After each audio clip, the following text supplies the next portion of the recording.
lymph nodes can be a source of lymphocytes in cadaveric disease donations. So 3 to 5 lymph nodes would be required for the preliminary testing. And spleen also can be used in those situations where 2 centimeter squares of spleen is made to ensure viability of all the lymphocytes in the spleen. The storage medium for both lymph nodes and spleen is RPMA. Coming to equipments, CDC is performed in a 72 well micro plate called Terasaki plate. And since it's a micro well, a micro syringe called Hamilton syringe is used for addition of reagents. And we need a pH meter since all the reagents are adjusted to a pH of 7.2 to 7.4. Newbar chamber would be required for adjusting the concentration of the lymphocytes, and non-refrigerated tabletop centrifuge for centrifugation of the MCT vials, and inverted phase contrast microscope with which we read the fine Terasaki plates. And coming to the reagents, Histopac for the lymphocyte separation, we require a set of reagents. Histopac is a density gradient based reagent used for separation of lymphocytes. It's basically a complex carbohydrate which is used for the lymphocyte separation. Then RPMI is a modified McCall medium used as a culture medium for lymphoblastoid cell lines. Here it is used as a nutrient source, and fetal bovine serum is the protein source, and tris ammonium chloride buffer is used for red cell lysis. These are the reagents used for lymphocyte separation. And mineral oil, PBS, rabbit complement, eosin and formaldehyde are required for the cross match. The source of complement can be the complement can be of rabbit or guinea pig or mouse, but rabbit complement shows better sensitivity with the human lymphocytes. So rabbit complement is the complement that is preferred for CDC. And trypan blue test is required for viability testing. And controls used for the assay are negative control, fetal calf serum, or unsensitized type AB donor serum is used. It has to be heat inactivated. And positive control used is anti-lymphocyte immunoglobulin or pooled sera of highly immunized individuals or highly immunized persons sera. So when using sera as a positive control, it has to be titrated to ensure 1 in 2 and 1 in 4 dilution are positive. The first step of CDC crossmatch is lymphocyte separation. So 15 ml of whole blood collected in an ACD tube is centrifuged at 3500 RPM for 10 minutes. Then we get a layer of RBCs, buffy coat, and serum. So from this test tube, in a swirling motion, the entire buffy coat layer is obtained and transferred to a test tube containing 5 ml of RPMI.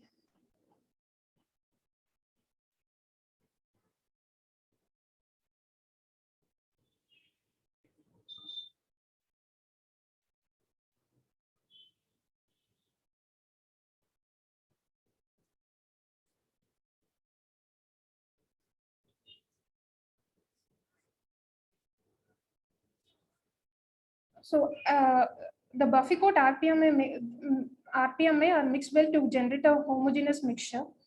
And this homogeneous mixture is layered over a test tube containing 3 to 3.5 ml of Histopac solution. And it is centrifuged at 3500 RPM for 10 minutes. So post centrifugation, since Histopac is a density gradient medium, we get 3 layers. RBC settle at the down, RBC and buffy coat settle at the bottom of the test tube, and we get an interface layer which has mononuclear cells. Our lymphocytes we obtain from this interface layer. This is transferred to another test tube containing RPMA and FBS. In case of excessive RBC contamination, it's a problem because our final results are interpreted using a microscope. So if there is excessive contamination, they may obscure our visualization of the lymphocytes. So in case excessive RBCs are lysed using tris ammonium chloride buffer, 1 to 2 ml is added to this mixture and centrifuged at 800 RPM for 4 minutes. So we get a clear cell button of lymphocytes. The process is repeated if excessive red cell contamination is noted even after the red cell lysis. So the final mixture of lymphocytes is suspended in RPMI and FBS. And the homogeneous mixture of lymphocytes is subjected to slow spin and supernatant is transferred to MCT tubes. This is to ensure minimize the platelet contamination as well. Since platelets have class 2 antibodies, they may neutralize any class 2 antibodies that are present. And the lymphocyte concentration of lymphocytes required is 2000 to 3500 cells. So using a Neubar chamber, the concentration of cells are adjusted in such a way that it's 2000 to 3500 cells. The WBC squares at the corner of the new chamber is used for, the average of number of lymphocytes are counted and multiplied by 10 to get the concentration of lymphocytes. And viability is measured using a trypan blue test, which is 0.16% equal volume of trypan blue dye, and lymphocytes are mixed. And within 3 minutes, they are charged on a Neubar chamber, and the viability is measured. It should be more than 90%.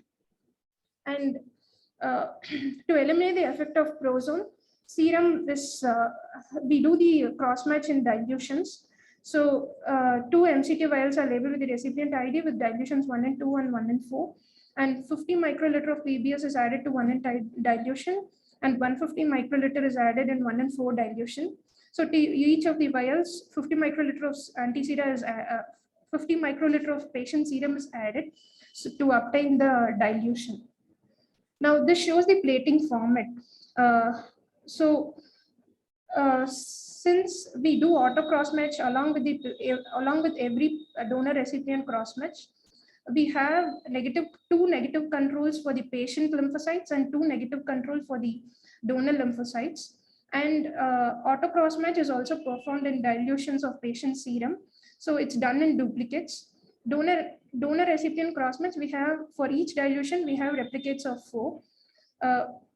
For the diluent control, PBS is even the PBS wells have 2 each for the patient and donor lymphocytes, and for the positive control as well, 2 each for the patient and donor lymphocytes. So the first step is labeling the Terasaki plates. So the Terasaki plates are labeled according to the plating format. So the first step is addition of mineral oil to all the test wells. The purpose of mineral oil is it will prevent the evaporation of the contents of the well. So to prevent that, mineral oil is added to all the test wells.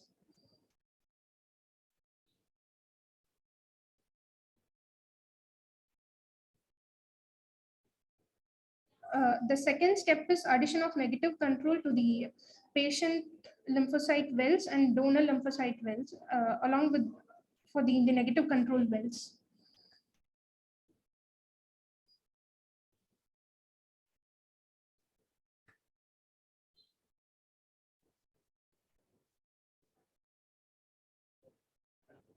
The next step is addition of PBS to the diluent control wells for the patient and donor lymphocyte side.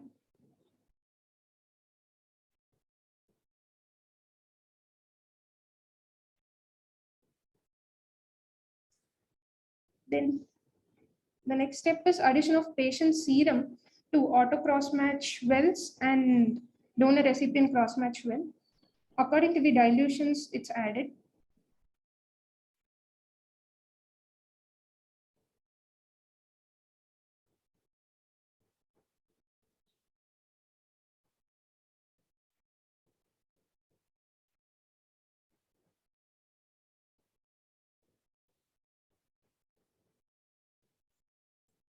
So the next step is addition of donor cells.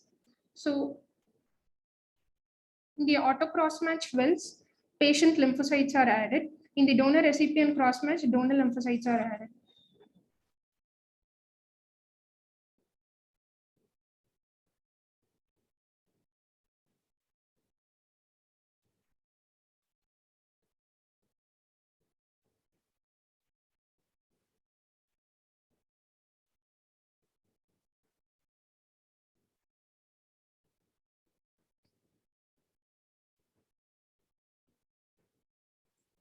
The final step is addition of positive control.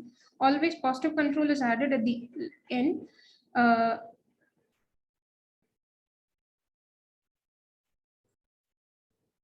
to ensure cross-contamination does not happen. And after addition of positive control, the trays are incubated for 45 minutes at room temperature in the dark. After incubation time of 45 minutes, complement is added to all the test wells.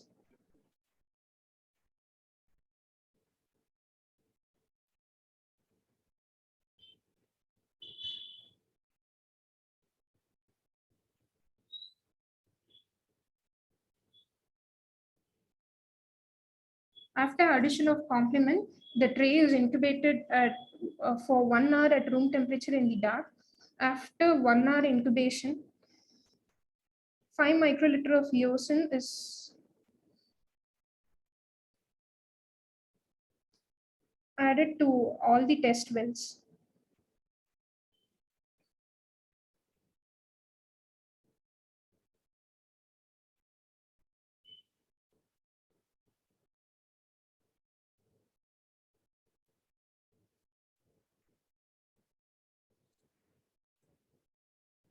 And the finally formaldehyde, 5 microliter of formaldehyde is added to all the test well to preserve the morphology of cells.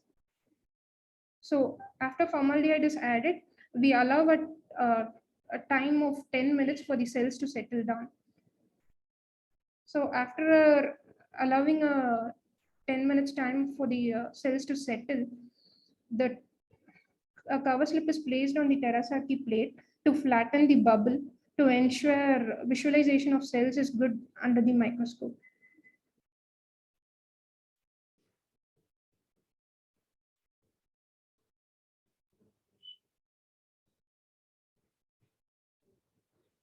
Then the trays are read using a phase contrast microscope.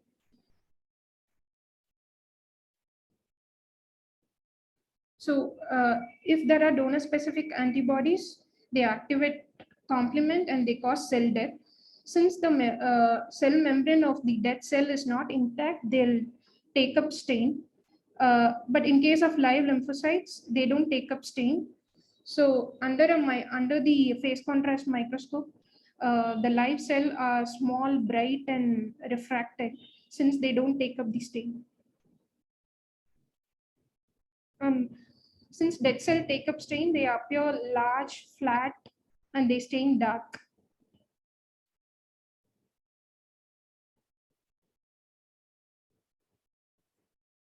And for coming to the how to read the CDC tray, first all the controls are read, and the endpoint of like CDC is we should see 100% lysis in the positive control wells, and all the duplicates of the auto cross-match and donor recipient cross-match are read together, and the relative percentage of cell death is calculated and scoring is given.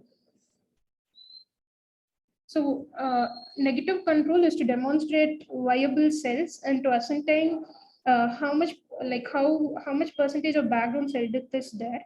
So this indicates the quality of lymphocyte separation. So they should have a viability of more than 90%. And positive control is to ensure all reagents that are required for cytolysis is added in particular complement. So positive control wells should have 100% cell death, and PBS wells acts as a diluent control, which should show more than 90% of the viability. It indicates the nature of all the diluents used for the cross match. And auto cross match, whenever there is a positive reaction in the auto cross match, most of the times it might be due to non-HLA antibodies of IgM class. And based on and the coming to the final interpretation, any percentage of lysis more than 20% is considered as positive cross match, and it's a contraindication of transplantation. And in the percentage of cell death should decrease with dilutions. Coming to the clinical application, CDC is extensively used for in the pre-transplant testing for renal transplant, and the ideal time to do cross-match is 14 days after the sensitizing event, such as transfusion. And coming to the advantages of CDC, CDC is a functional test. So it detects complement binding antibodies. This makes it, this unique nature makes it they predict hyperacute rejection. And this is a basic test. That's why it's used as a basic test for all the pre-transplant testing, and it's also available and it's simple to do. CDC also has some limitations. Low titer antibodies cannot be detected. If these low titer antibodies are donor specific, then they might cause antibody mediated rejection. So CDC causes false positive because of non-HLA antibodies. And CDC is sensitive for class 1 since the number of T lymphocytes in peripheral whole blood is more than B cells. So to improve the sensitivity, B cell, for class 2, B cells must be used, and it's labor intensive. And in disease donations, the availability of lymphocytes for testing at later point is also a disadvantage when CDC is used as a primary testing. And to overcome all these limitations, certain modifications of CDC can be tried. To improve the sensitivity of cross-match, we can extend the incubation time. The first and second incubation time can be extended to 1 and 2 hours. And incubation temperature, they can be incubated at 37 degrees Celsius to increase the sensitivity. And AG can also be used to improve the sensitivity of the assay. Coming to the specificity, DDT treatment to destroy IgM can be done so that we identify clinically significant IgG antibodies. And to increase, to increase this specificity by which class 1 antibodies are identified in CDC, T cell and B cell can be separated using immunomagnetic beads or monoclonal antibodies. By that, CDC can pick up class 2 antibodies as well. So this is a clinical relevance chart between CDC and single antigen bead. Though single antigen bead is highly sensitive for HLA antibodies, the CDC has an ability to predict hyperacute rejection. So the use of both solid phase and cellular assays would be required to identify donor specific HLA antibodies that might cause rejection. Thank you.